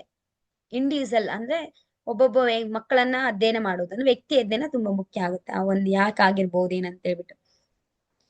ಇನ್ನೊಂದು ಪ್ರಶ್ನೆ ನೋಡಿ, ಶೇಕಡವಾರು ಮರೆತ ಮಾಹಿತಿ ಹಾಗೂ ಗತಿಸಿದ ದಿನಗಳನ್ನ ಸೂಚಿಸುವ ವಕ್ರ ಕಾಣುವ ರೀತಿ ಅಂದ್ರೆ ಇದ್ರಲ್ಲಿ ಯಾವ್ದು ಉತ್ತರ ಅಂದ್ರೆ ಎ. ಓಕೆನಾ, ವಕ್ರ ಕಾಣುವ ಶೇಕಡವಾರು ಹಿಂಗೆಲ್ಲ ಇದೆಯಲ್ಲ, ಇದು ಮೊದಲನೇದ ಆಯ್ಕೆ ನೋಡಿ ಉತ್ತರ ಇದಕ್ಕೆ. ಇನ್ನು ಮುಂದಿನ ಪ್ರಶ್ನೆ, ಸಹಭಾಗಿ ಅವಲೋಕನದ ಪ್ರಮುಖ ಮಿತಿ ಎಂದರೆ ಅವಲೋಕನಕ್ಕೊಳಪಟ್ಟ ವ್ಯಕ್ತಿ ಸ್ವಾಭಾವಿಕ ವರ್ತನೆ ತೋರದಿರುವುದು. ಇದಕ್ಕೆ ಉತ್ತರ. ಬಹಿರ್ಮುಖಿ ಅಂತರ್ಮುಖಿಗಳನ್ನ ಪತ್ತೆ ಹಚ್ಚಲು ಈ ಕೆಳಗಿನ ಯಾವ ಪರೀಕ್ಷೆ ಸೂಕ್ತ ಅಂತ ಕೇಳಿದರೆ, ಅಲ್ಲಿ ಹಲವಾರು ಪರೀಕ್ಷೆಗಳನ್ನ ಕೊಟ್ಟಿರ್ತಾರೆ, ಉದಾಹರಣೆಗಳನ್ನ 4 ಉತ್ತರಗಳನ್ನ. ಅದ್ರಲ್ಲಿ ಬಹಿರ್ಮುಖಿ ಮತ್ತು ಅಂತರ್ಮುಖಿಗಳನ್ನ ಪತ್ತೆ ಹಚ್ಚಲು ಕೆಳಗಿನ ಯಾವ ಪರೀಕ್ಷೆ ಸೂಕ್ತ ಅಂದ್ರೆ ಐಸೆಂಕ್ ವ್ಯಕ್ತಿತ್ವ ಶೋಧ ಎನ್ನುವಂತ ಪರೀಕ್ಷೆ ತುಂಬಾ ಸೂಕ್ತವಾಗುತ್ತೆ. ಒಂದು ಪ್ರಯೋಗ ಸನ್ನಿವೇಶದಲ್ಲಿ ಪ್ರಾಯೋಗಿಕ ಗುಂಪನ್ನ ಯಾವ ಚರಾಂಶಕ್ಕೆ ಉದ್ದೇಶಪೂರ್ವಕವಾಗಿ ಒಡ್ಡುತ್ತಾರೆ ಅಂದ್ರೆ ಸ್ವತಂತ್ರ ಚರಾಂಶದ ಮೂಲಕ ಅಂತ ಹೇಳ್ಬಿಟ್ಟು ನೆನ್ಪಿಟ್ಕೊ. ನೋವಿನಿಂದ ಕೂಡಿದ ಅನುಭವವನ್ನ ಸುಪ್ತ ಚೇತನಕ್ಕೆ ದೂಡುವ ತಂತ್ರದ ಹೆಸರು ನಿರೋಧ ಎನ್ನುವಂಥದ್ದು. ವಿಕಾಸ ಸಂಬಂಧ ಕ್ರಿಯೆಗಳು ಎಂಬ ಪರಿಕಲ್ಪನೆಯನ್ನ ಅಭಿವೃದ್ಧಿಪಡಿಸಿದ್ದು ಹ್ಯಾವಿಸ್ ಗಟ್ಸ್ ಅಂತ ಹೇಳ್ಬಿಟ್ಟು ಗಟ್ಸ್ ಅಂತನೂ ಕೂಡ ಗರ್ಸ್ಟ್ ಅಂತನೂ ಕೂಡ ಹೇಳ್ತಾರೆ, ಗರ್ಸ್ಟ್ ಅಂತನೂ ಕೂಡ ಹೇಳ್ತಾರೆ. ಓಕೆನಾ, ಹ್ಯಾವಿ ಗರ್ಸ್ಟ್. ಇನ್ನೊಂದು ಪ್ರಶ್ನೆ, ಇದು ಮೈಂಡಿಗೆ ಸಂಬಂಧಪಟ್ಟಂಗೆ ಅಂದ್ರೆ ಕ್ವಶನ್ ಸ್ವಲ್ಪ ಮ್ಯಾಥ್ಸ್ ಸ್ವಲ್ಪ ಅದಕ್ಕೆ ಸಂಬಂಧಪಟ್ಟಂತ ಪ್ರಶ್ನೆ ಇದು. ಕೆಳಗಿನ ವೆನ್ ರೇಖಾ ಚಿತ್ರಗಳ ಪೈಕಿ ಪ್ರಶ್ನೆ 68, 69 ಮತ್ತು 70ಕ್ಕೆ ಸರಿ ಹೊಂದುವ ಒಂದು ಸರಿ ಉತ್ತರವನ್ನ ಆರಿಸಿ ಅಂತ ಇದೆ. ಉತ್ತರ ಬಿ ಅಂತ ಇದೆ ಇಲ್ಲಿ. ಇದಕ್ಕೆ ವೆನ್ ರೇಖಾ ಚಿತ್ರಗಳ ಪೈಕಿ ಯಾವುದು ಬಿ ಉತ್ತರ ಅಂತ ಹೇಳಿದೆ. ನೋಡೋಣ. ಇನ್ನು ಇಲ್ಲಿ ಇನ್ನೊಂದು, ಕೆಳಗಿನ ವೆನ್ ರೇಖಾ ಚಿತ್ರಗಳ ಪೈಕಿ 69ಕ್ಕೆ ಸರಿ ಹೊಂದುವ ಸರಿಯಾದ ಉತ್ತರವನ್ನ ಆರಿಸಿ ಅಂತ ಇದೆ. ಇದಕ್ಕೆ ಉತ್ತರ ಯಾವುದು? ಭಾರತೀಯ ಶಿಕ್ಷಕರ ಮಾನವರು ಅಂತೇಳಿ. ಇಲ್ಲಿ ಗಮನಿಸಿ, ಇಲ್ಲೊಂದು ಕೊಟೇಶನ್ ಕೊಟ್ಟಿದೆ, ಭಾರತೀಯರು, ಶಿಕ್ಷಕರು ಮತ್ತು ಮಾನವರು. ಓಕೆನಾ, ಇದಕ್ಕೆ ಸಂಬಂಧಪಟ್ಟಂಗೆ ಬಿ ಆನ್ಸರ್. ಇಲ್ಲಿ ನೋಡಿ, ಚಿತ್ರಕಾರರು, ಕಲೆಗಾರರು, ಕ್ರಿಕೆಟ್ ಅಭಿಮಾನಿಗಳು ಅಂತಿದೆ. ಇದಕ್ಕೆ ಉತ್ತರ ಯಾವುದು? ಸಿ. ಓಕೆನಾ, ಸಿ ಅಂದ್ರೆ ನೋಡಿ, ಚಿತ್ರಕಾರರು, ಕಲೆಗಾರರು ಇವಿಬ್ರು ಒಂದ್ ಜೊತೆಗೆ ಬರುವಂತದ್ದು. ಇನ್ನು ಕ್ರಿಕೆಟ್ ಅಭಿಮಾನಿಗಳು ಹೊರಗಡೆ ಎನ್ನುವಂತ ಆತರ. ಇನ್ನು ಕೆಳಗಿನ ವೆನ್ ರೇಖಾ ಚಿತ್ರಗಳ ಪೈಕಿ ಪ್ರಶ್ನೆ 70ಕ್ಕೆ ಸರಿ ಹೊಂದುವ ಒಂದು ಸರಿ ಉತ್ತರವನ್ನ ಆರಿಸಿ ಅಂತಿದೆ. ಏಷ್ಯನ್ನರು, ಭಾರತೀಯರು ಮತ್ತು ನಟರು ಅಂತಿದೆ. ಇದಕ್ಕೆ ಸರಿಯಾದ ಉತ್ತರ ಯಾವುದು? ಇದೆ, ಅವಾಗ್ಲೇ ನೋಡಿದ್ವಲ್ಲ, ಮೇಲೊಂದು ನೋಡಿದ್ರೆ ಸೇಮ್ ಆಸ್ ಇಟ್ ಈಸ್ ಇದೆ, ಸ್ವಲ್ಪ ಡಿವೈಡ್ ಆಗಿರೋದು. ಇನ್ನು ಪ್ಲಸ್ ಎಂದರೆ ಕಳೆಯುವುದು, ಮೈನಸ್ ಎಂದರೆ ಗುಣಿಸುವುದು, ಆಶ್ ಎಂದರೆ ಕೂಡುವುದು ಅಥವಾ ಗುಣಾಕಾರ ಎಂದರೆ ಭಾಗಿಸುವುದು ಎಂದಾದರೆ 15 3 ನೋಡಿ, ಇದನ್ನ ಉಲ್ಟಪಟ ಕೊಟ್ಬಿಟ್ಟಿರ್ತಾರೆ ಅವ್ರು. ನಾವು ತುಂಬಾನೇ ಕೇರ್ಫುಲ್ ಆಗಿ ಇದನ್ನ ನೋಡ್ಕೋಬೇಕು. ಸೊ ಇದನ್ನೆಲ್ಲ ಯೋಚನೆ ಮಾಡಿ, ನನ್ಗೆ ಯೋಚನೆ ಮಾಡಕ್ ಆಗಲ್ಲ ಈಗ ಸದ್ಯಕ್ಕೆ. ಉತ್ತರ ಒಂದೇ ಹೇಳ್ತೀನಿ, 48 ಇದಕ್ಕೆ ಉತ್ತರ. ಓಕೆನಾ, ಈ ಕೆಳಗಿನ ಆಕೃತಿಯಲ್ಲಿ ಎಷ್ಟು ಚೌಕಗಳಿವೆ ಅಂತಿದೆ. 30 ಚೌಕಗಳಿದಾವಂತೆ. 1 2 3 4 5 6 7 8 9 10 11 12 13 14 15 16. ಓಕೆನಾ, 16 ಅಂದ್ರೆ ಇದು ಒಂದು 17. ಓಕೆನಾ, ಇದು ಒಂದು 18 19 20 21 22 23. ಓಕೆನಾ, 24 25 26. ಆಮೇಲೆ ಯಾವುದು ಮತ್ತೆ ಇದಾಯ್ತು 27 28. ಆಮೇಲೆ ಹಿಂಗೆ ಈ ಕಡೆಗಿಂದ 29 30. ಈ ತರ 30 ಚೌಕಗಳಿದಾವ. ಕೆಳಗಿನ ಚಿತ್ರಗಳ ಸಾಲಿನಲ್ಲಿ ಮುಂದಿನ ಚಿತ್ರ ಯಾವುದು ಎಂದು ಕಂಡು ಹಿಡಿಯಿರಿ. ನೋಡಿ, ಮುಂದಿನ ಚಿತ್ರ ಯಾವ್ದಂತ ಕಂಡುಹಿಡಬೇಕು. ಉತ್ತರ ಚಿತ್ರಗಳು ಇವೆಲ್ಲ ಕೊಟ್ಟಿದ್ದಾರೆ ಪ್ರಶ್ನೆ ಸಾಲಿನಲ್ಲಿ. ಇಲ್ಲಿರುವಂತಹ ಇದಕ್ಕೆ ಮುಂದಿನ ಚಿತ್ರ ಏನಾಗ್ಬೋದು ಅಂತ. ಇದು ಒಂದ್ ಚಿತ್ರ, ಇದು ಒಂದ್ ಚಿತ್ರ, ಇದು ಒಂದ್ ಚಿತ್ರ, ಇದೊಂದ್ ಚಿತ್ರ, ಇದೊಂದ್ ಚಿತ್ರ. ಇದು ಆಲ್ರೆಡಿ ಇದೆ, ಇದು ಆಲ್ರೆಡಿ ಇದೆ, ಇದು ಇಲ್ಲ. ಓಕೆನಾ, ಸಿ ಉತ್ತರ ಇದಕ್ಕೆ. ಇನ್ನು 1 ರಿಂದ 20ರವರೆಗಿನ ಎಲ್ಲಾ ಸಂಖ್ಯೆಗಳನ್ನ 1 3 5 7 9 ಎಂದು ಪ್ರತಿ ಎರಡನೆಯ ಸಂಖ್ಯೆಯನ್ನ ಕೈ ಬಿಡುತ್ತಾ ಬರೆದಾಗ ಸರಣಿಯಲ್ಲಿರುವ ಬೇರೊಂದು ಸಂಖ್ಯೆಯ ವರ್ಗ ಸಂಖ್ಯೆಯೊಂದರ ಬಲ ಹಾಗೂ ಎಡಭಾಗದಲ್ಲಿ ಯಾವ ಸಂಖ್ಯೆಗಳಿರ್ತವೆ ಅಂದ್ರೆ 11 ಇರುತ್ತೆ, 7 ಇರುತ್ತೆ ಅಂತ ಹೇಳ್ಬಿಟ್ಟು. ಇಂಗ್ಲಿಷ್ ಅಕ್ಷರ ಮಾಲೆಯ ಪ್ರತಿ ಎರಡನೆಯ ಅಕ್ಷರವನ್ನ ಕ್ರಮಾನುಗತಿಯಲ್ಲಿ ಒಮ್ಮೆ ಪುನರಾವೃತ್ತಿಗೊಳಿಸಿದಾಗ ಆ ಸಾಲಿನ 16ನೆಯ ಅಕ್ಷರ ಯಾವುದಾಗಿರುತ್ತೆ ಅಂದ್ರೆ ಕೆ ಆಗಿರುತ್ತೆ. 3 ಗಂಟೆ ಹೊಡೆದಾಗ ಗಂಟೆ ಹಾಗೂ ನಿಮಿಷದ ಮುಳ್ಳುಗಳು ಯಾವ ಕೋನದಲ್ಲಿ ಇರುತ್ತವೆ? 90 ಡಿಗ್ರಿ ಇರುತ್ತೆ ನೆನ್ಪಿಟ್ಕೊಳ್ಳಿ. 3 ಗಂಟೆ ಆಗಿರ್ಬೇಕು, ಆಗ ಏನಾಗಿರುತ್ತಂದ್ರೆ 90 ಡಿಗ್ರಿಲಿ ಇರುತ್ತೆ ಅದು ಒಂದು ಏನು ಗೆರೆ ಇದು ಮುಳ್ಳುಗಳು. ಓಕೆನಾ? 20 ವರ್ಷಗಳ ಹಿಂದೆ ನನ್ನ ವಯಸ್ಸು ಇವತ್ತಿನ ವಯಸ್ಸಿನ 3ನೇ ಒಂದು ಭಾಗವಾಗಿತ್ತು. ಹಾಗಾದರೆ ನನ್ನ ಈಗಿನ ವಯಸ್ಸು ಎಷ್ಟು? 30 ವರ್ಷ. ಓಕೆನಾ?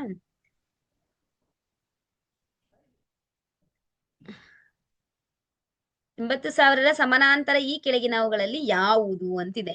ಬಿಡಿ 10, 100, 1000. ಓಕೆನಾ? 80,000 ಇದ್ರಲ್ಲಿ ಎಷ್ಟಂತ ಆನ್ಸರ್ ಕೊಟ್ಟಿದ್ದಾರೆ ನೋಡಿ. ಸ್ವಲ್ಪ ಲೆಕ್ಕ ಮಾಡ್ಬೇಕು. ಈ ಲೆಕ್ಕ ಅನ್ಬಿಟ್ರೆ ನಂಗೆ ತಲಿನೇ ಆಫ್ ಆಗ್ಬಿಡುತ್ತೆ. ವ್ಯಕ್ತಿಯು ಈ ವ್ಯಕ್ತಿಯ ತಂಗಿಯಾಗಿದ್ದು, ಎ ವ್ಯಕ್ತಿಯು ಈ ವ್ಯಕ್ತಿಯ ತಂಗಿಯಾಗಿದ್ದು, ಈ ವ್ಯಕ್ತಿಯು ಡಿ ವ್ಯಕ್ತಿಯ ಮಗಳಾಗಿದ್ದು, ಡಿ ವ್ಯಕ್ತಿಯು ಈ ವ್ಯಕ್ತಿಯ ಹೆಂಡತಿಯಾಗಿದ್ದರೆ ಎಯು ಡಿಗೆ ಹೇಗೆ ಸಂಬಂಧಿ? ಮಗಳು ಅಷ್ಟೇ. ಆಮೇಲೆ ಯೋಚನೆ ಮಾಡಿ. ನಾನು ನಿನ್ನೆ ಹೇಳಿದ್ದಲ್ವಾ ಇದಕ್ಕೊಂದು ಟ್ರಿಕ್ಸ್ ನನ್ನ ಯಾವ ತರ ಅಂದ್ರೆ, ಈಗ ಎ ಅಂತ ಇರುತ್ತಲ್ಲ, ಎ ಅನ್ನುವಂಥದ್ದು ಯಾರ ನಮ್ಮ ರಿಲೇಷನ್ ಅಲ್ಲ, ನಮ್ಮ ಸಂಬಂಧಿಕರಲ್ಲಿ ಒಬ್ರನ್ನ ಹೆಸರನ್ನ ನೆನ್ಪಿಟ್ಕೋಬೇಕು. ಅದಾದ್ಮೇಲೆ ಅವ್ರ ಮೇಲೆ ಹೋಲಿಕೆ ಮಾಡ್ಕೊಂತ ಹೋಗ್ಬೇಕು. ಅವಾಗ ನಮಗೆ 100% ಬೇಗ ಉತ್ತರ ಸಿಗುತ್ತೆ. ಒಂದು ತರಗತಿಯಲ್ಲಿ ಹೆಣ್ಣು ಮಕ್ಕಳು ಗಂಡು ಮಕ್ಕಳಿಗಿಂತ 5 ಪಟ್ಟು ಇದ್ದಾಗ ಆ ತರಗತಿಯ ಒಟ್ಟು ಮಕ್ಕಳ ಸಂಖ್ಯೆ ಈ ಕೆಳಗಿನವುಗಳಲ್ಲಿ ಯಾವುದು ಆಗಿರುವುದಿಲ್ಲ ಅಂತ ಕೇಳಿದಾರೆ. ಆಗಿರುತ್ತೆ ಅಂತ ಎಲ್ಲ ಆಲ್ಮೋಸ್ಟ್ ನೋಡಿ. ಈ ಸಿಟಿಗಳಲ್ಲೆಲ್ಲ ಹೆಂಗ್ ಕೇಳ್ತಾರೆ ಅಂದ್ರೆ, ಪಾಸಿಟಿವ್ ಮೈಂಡ್ ಸೆಟ್ ಇಟ್ಕೊಂಡು ಎಲ್ಲರೂ ಎಕ್ಸಾಮ್ ಬರೆಯಕ್ ಹೋಗಿರ್ತಾರೆ. ಆದ್ರೆ ಇವರೆಲ್ಲ ಕ್ವಶನ್ಸ್ ಕೇಳೋದೆಲ್ಲ ಬರೀ ನೆಗೆಟಿವೇ. ಆಗಿರುವುದಿಲ್ಲ, ಮಾಡಿರುವುದಿಲ್ಲ, ಇದು ಹೊಂದುವುದಿಲ್ಲ, ಇದು ಸರಿಯಾಗಿರುವುದಿಲ್ಲ, ಇವರೇ ಇದೇ ತರನೇ ಕ್ವಶನ್ಸ್ ಕೇಳ್ತಾರೆ. ಮೊನ್ನೆ TET ನಲ್ಲಂತೂ ಬರೀ ಇದೇ ತರನೇ ಪ್ರಶ್ನೆಗಳು. ನೆಗೆಟಿವ್ ಕ್ವಶನ್ಸ್ ಕೇಳಬಾರ್ದಂತ ರೂಲ್ ಇದೆ ಆಕ್ಚುಲಿ ಸೈಕಾಲಜಿ ಪ್ರಕಾರ. ಅದ್ ಯಾರು ಕ್ವಶನ್ ಮಾಡ್ತಾರ ಗೊತ್ತಿಲ್ಲ. ನನ್ಗೆ ಅನ್ಸಿದ್ದೇನೆ ನಾನು ಹೇಳಿದೀನಿ ಅಷ್ಟೇ. ಆತರ ಮಾಡಬಾರ್ದು ನೆಗೆಟಿವ್ ಕ್ವಶನ್ಸ್ ಅಂತ, ಪಾಸಿಟಿವ್ ಕ್ವಶನ್ಸ್ ಇರ್ಲಿ ಅಂತ. ಕೆಳಗಿನ ಯಾವ ರೇಖಾಚಿತ್ರವು ಒಂದು ನಿರ್ದಿಷ್ಟ ವೇಗದಲ್ಲಿ ಚಲಿಸುತ್ತಿರುವ ವಸ್ತುವನ್ನ ಸೂಚಿಸುತ್ತದೆ ಅಂತ ಇದೆ. ನಿರ್ದಿಷ್ಟದಂದ್ರೆ ಸಿ. ಓಕೆನಾ? ನೋಡಿ, ಇವೆಲ್ಲ ವಕ್ರ ಇದೆ. ಇದು ಕರೆಕ್ಟ್ ಇದೆ. ದೂರ ಮತ್ತು ಅವಧಿ ಕರೆಕ್ಟ್ ಆಗಿ ಸಿಗ್ತಿದೆ. ಒಂದು ವರ್ಗ ಸಂಖ್ಯೆಯನ್ನ ಮತ್ತೊಂದು ವರ್ಗ ಸಂಖ್ಯೆಯಿಂದ ಕಳೆದಾಗ 21ಕ್ಕೆ ಸಿಕ್ಕರೆ ಆ ಸಂಖ್ಯೆ ಯಾವುದು ಅಂದ್ರೆ 10. ಕ್ವಶನ್ಸ್ ಇನ್ನೂ ಇದಾವೆ ಸಾಕಷ್ಟು. ಓಕೆನಾ? ನೋಡೋಣ ಇನ್ನೊಂದು.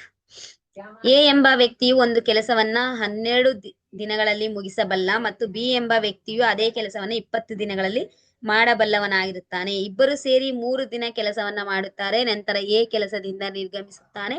ಹಾಗಾದಾಗ ಬಿ ಉಳಿದ ಕೆಲಸವನ್ನ ಎಷ್ಟು ದಿನದಲ್ಲಿ ಮುಗಿಸ್ತಾನೆ ಅಂದ್ರೆ 12 ದಿನದಲ್ಲಿ. ಪ್ರಶ್ನೆ 84ರಿಂದ 86ರವರೆಗೆ. ಕೆಳಗಿನ ವೆನ್ ರೇಖಾಚಿತ್ರದಲ್ಲಿನ ಪ್ರತಿಯೊಂದು ವೃತ್ತವು ಕ್ರಮವಾಗಿ ಸ್ನಾತಕೋತ್ತರ ಪದವೀಧರರು, ಶಿಕ್ಷಕರು ಹಾಗೂ ಸರ್ಕಾರಿ ನೌಕರರನ್ನ ಪ್ರತಿನಿಧಿಸಿ ಒಂದಕ್ಕೊಂದು ಛೇದಿಸುತ್ತವೆ. ಛೇದಿಸುವ ಈ ಭಾಗಗಳನ್ನ ABCEFG ಮತ್ತು H ಎಂದು ಗುರುತಿಸಲಾಗಿದೆ. ಗುರುತಿಸಿರುವ ಯಾವ ಭಾಗವು ಪ್ರಶ್ನೆ 84, 85, 86 ಹೇಳಿಕೆಯನ್ನ ನಿರ್ಧರಿಸುತ್ತದೆ ಅಂತ. ಇಲ್ಲಾಂದ್ರೆ ನೋಡಿ, ಈ ತರ ಎಲ್ಲ ರೌಂಡ್ ಹಾಕೋಬೇಕಂದ್ರೆ ಶಿಕ್ಷಕರು ಅಂತ ಇದೆ. ಇಷ್ಟು ಶಿಕ್ಷಕರು. ಇಲ್ಲಿ ನೋಡಿ, HAG ಇದೆಲ್ಲ ನೋಡ್ಕೊಂಡು ಹೋಗ್ಬೇಕು ಎಂದು ಗುರುತಿಸಲಾಗಿದೆ. ಈ ತರ ಎಲ್ಲ ನೋಡ್ಕೊಂಡು ಹೋಗ್ಬೇಕು. ಕೆಲವು ಸ್ನಾತಕೋತ್ತರ ಪದವೀಧರರು, ಶಿಕ್ಷಕರು ಅಂತ ಉತ್ತರ ಈ ಅಂತ ಉತ್ತರ.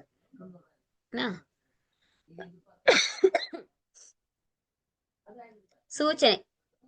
ಕೆಳಗಿನ ವೆನ್ ರೇಖಾಚಿತ್ರದಲ್ಲಿ ಪ್ರತಿಯೊಂದು ವೃತ್ತವು ಕ್ರಮವಾಗಿ ಸ್ನಾತಕೋತ್ತರ ಪದವೀಧರರು, ಶಿಕ್ಷಕರು ಹಾಗೂ ಸರ್ಕಾರಿ ನೌಕರರನ್ನ ಪ್ರತಿನಿಧಿಸಿ ಒಂದಕ್ಕೊಂದು ಛೇದಿಸುತ್ತವೆ. ಛೇದಿಸುವ ಈ ಭಾಗಗಳನ್ನ ABCEFG ಮತ್ತು H ಎಂದು ಗುರುತಿಸಲಾಗುತ್ತದೆ. ಗುರುತಿಸಿದ ಯಾವ ಭಾಗವು ಪ್ರಶ್ನೆ 85ರ ಹೇಳಿಕೆಯನ್ನ ಪ್ರತಿನಿಧಿಸುತ್ತದೆ ಅಂತಿದೆ. ಇದಕ್ಕೆ ಉತ್ತರ G. ಓಕೆನಾ? G ಎನ್ನುವಂಥದ್ದು ಇದು ಮಾತ್ರ. ಓಕೆನಾ? ಯಾಕಂದ್ರೆ ಇಲ್ಲಿ ವೃತ್ತಕ್ಕೂ ಬಂದಿದೆ, ಸರ್ಕಾರಿ ನೌಕರರು ಬಂದಿದೆ, ಮತ್ತೆ ಶಿಕ್ಷಕರು ಬಂದಿದೆ. ಸೂಚನೆ. ಇದು ಕ್ವಶನ್, ಇದು ಸ್ಕಿಪ್ ಮಾಡ್ತೀನಿ, ಓದ್ಕೊಂಡ್ಬಿಡಿ ದಯವಿಟ್ಟು. ಇದು ಒಂದು ಸ್ಕಿಪ್ ಮಾಡ್ತೀನಿ, ಯಾಕಂದ್ರೆ ನನ್ಗೆ ಓದಕ್ಕೆ ಇಷ್ಟ ಆಗಾಯ್ತು. ಹಿಂಗೆ ರೋಲ್ ಮಾಡ್ತಾ ಹೋಗ್ತೀನಿ, ದಯವಿಟ್ಟು ಓದ್ಕೊಳ್ಳಿ. ಆಯ್ತು, ಆಲ್ರೆಡಿ ಕ್ವಶನ್ಸ್ ಎಲ್ಲ ಮುಗಿದ್ವು. ಇನ್ನು 2-3 ಕ್ವಶನ್ಸ್ ಇದಾವಷ್ಟೇ. ಒಂದು ಸಂಕೇತ ಬಳಸಿ ಆಪಲ್ ಅನ್ನ FUUQ ಎಂದು ಬರೆದರೆ ಟೈಗರ್ ಅನ್ನ ಹೇಗೆ ಬರೆಯಬಹುದು ಅಂತಿದೆ. ಇವೆಲ್ಲವನ್ನು ಕೂಡ ABCD ಹಾಕೊಂಡ್ಬಿಡ್ಬೇಕು. ABCD ಹಾಕೊಂಡು ನೋಡ್ತಾ ಹೋಗ್ಬೇಕು, ಬೇಗನೆ ಆನ್ಸರ್ ಸಿಗುತ್ತೆ ಇದಕ್ಕೆಲ್ಲ. ಓಕೆ, ತುಂಬಾ ಚೆನ್ನಾಗಿತ್ತು. ಇದೊಂದು ಕ್ವಶನ್ಸ್ ಲಾಸ್ಟಿಗೆ ನೋಡ್ಬೇಡಣ. ನಾಣ್ಯ ಎನ್ ರಾಷ್ಟ್ರೀಯತೆ ಭಾರತೀಯ. ನೋಡಿ, ಸಾಕು, ಮುಗೀತು. 100 ಕ್ವಶನ್ಸ್ ಆದ್ವು. ಸೊ ನಿನ್ನೆ ಕೂಡ ನಾವು ನೋಡಿದ್ವಿ 100 ಕ್ವಶನ್ಸ್ ನ, ಇವತ್ತು ಕೂಡ 100 ಕ್ವಶನ್ಸ್ ನ ನೋಡಿದೀವಿ. ನಿನ್ನೆ 100 ಕ್ವಶನ್ಸ್ ನ ನೋಡಿದೀವಿ, ಪ್ರಿಪೇರ್ ಆಗಿದೀವಿ. ಇವತ್ತು 100 ಕ್ವಶನ್ಸ್ ನ ಪ್ರಿಪೇರ್ ಆಗಿದೀವಿ. ಇನ್ನೊಂದ್ಸರಿ ರಿವಿಷನ್ ತರ ಮಾಡ್ಕೊಂಬೇಡಿ. ಸೊ 200 ಕ್ವಶನ್ಸ್ ಗೆ ನಾವು ಈಗ ರೆಡಿ ಆಗಿದೀವಿ. ಸೊ ನೆಕ್ಸ್ಟ್ ಮತ್ತೆ ನಾಳಿನ ವಿಡಿಯೋದಲ್ಲಿ ಮತ್ತೆ ಬೇರೆ ಒಂದು ವರ್ಷದ ಪ್ರಶ್ನೆ ಪತ್ರಿಕೆನ, ಅಂದ್ರೆ HSTR ಗೆ ಸಂಬಂಧಪಟ್ಟಂಗೆ ನಾನು ಪ್ರಶ್ನೆ ಪತ್ರಿಕೆಯನ್ನ ತೋರಿಸ್ತೀನಿ. ಅದನ್ನ ನೋಡ್ತಾ ಹೋಗೋಣ. ಯಾರೆಲ್ಲ ನಮ್ಮ ಚಾನೆಲ್ ನ ಹೊಸದಾಗಿ ವೀಕ್ಷಣೆ ಮಾಡ್ತಾ ಇದ್ದೀರೋ ದಯವಿಟ್ಟು ಸಬ್ಸ್ಕ್ರೈಬ್ ಆಗಿ. ಜೊತೆಗೆ ಇನ್ನು ಒಂದು ಹಲವಾರು ರೀತಿಯಾದಂತ ಒಂದು ಮಾಹಿತಿನ ಹಾಕ್ತೀನಿ. ಬರೀ ಕ್ವಶನ್ ಪೇಪರ್ ಯಾಕೆ ಮಾಡ್ತಾ ಇದ್ದೀನಿ ಅಂದ್ರೆ, ಸುಮ್ನೆ ಯಾವ ತರ ಇರುತ್ತಂತ ಐಡಿಯಾ ಬರುತ್ತೆ ನಮ್ಗೆ. ಈ ಕ್ವಶನ್ ಪೇಪರ್ ನೋಡಿದ್ರಿಂದ ನಮಗೆ ಎಷ್ಟು ಐಡಿಯಾ ಬಂತಂದ್ರೆ, ಒಂದು ಸೈಕಾಲಜಿಗೆ ಸಂಬಂಧಪಟ್ಟಂಗೆ ಸಾಕಷ್ಟು ಕ್ವಶನ್ಸ್ ಗಳನ್ನ ಕೇಳಿರ್ತಾರೆ. ಓಕೆನಾ? ಇನ್ನು ಏನಂದ್ರೆ ಸೈಕಾಲಜಿ ಸಂಬಂಧಪಟ್ಟಂಗೆ ಕ್ವಶನ್ಸ್ ಕೇಳಿರ್ತಾರೆ. ಅದಲ್ದೇನೆ ಜನರಲ್ ನಾಲೆಡ್ಜ್ಗೆ ಸಂಬಂಧಪಟ್ಟಂತ ಕ್ವಶನ್ಸ್ ಕೇಳಿರ್ತಾರೆ. ಆಮೇಲೆ A B C D Z ವರ್ಗು ನೆನ್ಪಿಟ್ಕೊಂಡ್ಬಿಡ್ರಿ. ಅದ್ರ ಬಗ್ಗೆ ಅಂತ ಒಂದು ಕ್ವಶನ್ಸ್ ಡೆಫಿನೆಟ್ಲಿ ಇರುತ್ತೆ. ಇನ್ನೊಂದು ರಿಲೇಶನ್ಶಿಪ್ಗೆ ಅಂದ್ರೆ ಮೆಂಟಲ್ ಎಬಿಲಿಟಿ ಸಂಬಂಧಪಟ್ಟಂತ ಕ್ವಶನ್ಸ್ ಗಳನ್ನ ಕೇಳಿರ್ತಾರೆ. ಇನ್ನೊಂದು IQ ಟೆಸ್ಟ್ ಮಾಡುವಂತ ಮಾನಸಿಕ ವಯಸ್ಸು ಮತ್ತು ದೈಹಿಕ ವಯಸ್ಸು, ಅದಕ್ಕೆ ಸಂಬಂಧಪಟ್ಟ ಒಂದು ಕ್ವಶನ್ಸ್ ಇರುತ್ತೆ. ಸೊ ಈ ತರ ನಮ್ಗೆ ಐಡಿಯಾ ಬಂತಂದ್ರೆ, ಅವು ಯಾವ ಕ್ವಶನ್ಸ್ ಇರ್ತಾವಲ್ಲ ಅವು ತುಂಬಾ ನಮಗೆ ಟೈಮ್ ತಗೊಳುತ್ತಲ್ವಾ. ಅದಕ್ಕೆ ಸಂಬಂಧಪಟ್ಟಂಗೆ ನಾವು ಪ್ರಿಪೇರ್ ಆಗ್ಬಿಟ್ರೆ ಅದ್ರ ಸಂಬಂಧಪಟ್ಟಂಗೆ ಯಾವ್ದೇ ಕ್ವಶನ್ಸ್ ಕೇಳಿ ಅವರು ಆರಾಮಾಗಿ ನಾವು ಆನ್ಸರ್ ನ ಮಾಡ್ಬಹುದು ಅಂತ ಒಂದು ಐಡಿಯಾ ಬರುತ್ತೆ. ಈಗ ನಾನು 2 ಕ್ವಶನ್ ಪೇಪರ್ ಪ್ರಾಕ್ಟೀಸ್ ಪೇಪರ್ ನ ಸಾಲ್ವ್ ಮಾಡಿದೆ. ಸೊ ನಿಮಗೆ ತೋರಿಸಿದೆ. ಸೊ ಇದರಿಂದ ನನ್ಗೂ ಒಂದು ಐಡಿಯಾ ಬಂತು. ಸೊ ನಿಮ್ಗೂ ಒಂದು ಐಡಿಯಾ ಬಂದಿರತ್ತೆ ಅಲ್ವಾ. ಸೊ ಪ್ರಿಪೇರ್ ಆಗಿ ಚೆನ್ನಾಗಿ. ಆಲ್ ದ ಬೆಸ್ಟ್ ಎಲ್ಲರಿಗೂ. ಇದೇ ರೀತಿಯಾಗಿ ಸಪೋರ್ಟ್ ಮಾಡ್ತಾ ಇರಿ. ರತ್ನ ಪ್ರಪಂಚ ಚಾನೆಲ್ ನ ನೋಡ್ತಾ ಇರಿ, ಸಬ್ಸ್ಕ್ರೈಬ್ ಆಗಿ. ಜೊತೆಗೆ ನಿಮ್ಮ ಸ್ನೇಹಿತರಿಗೂ ಕೂಡ ಶೇರ್ ಮಾಡಿ ಅಂತ ಹೇಳ್ತಾ, ಮುಂದಿನ ವಿಡಿಯೋದಲ್ಲಿ ಮತ್ತೊಂದು ಹೊಸ ಪ್ರಶ್ನೆ ಪತ್ರಿಕೆಯೊಂದಿಗೆ ಭೇಟಿಯಾಗೋಣ. ಅಲ್ಲಿವರೆಗೂ ನೋಡ್ತಾ ಇರಿ ರತ್ನ ಪ್ರಪಂಚ ಚಾನೆಲ್ ನ. ಧನ್ಯವಾದಗಳು.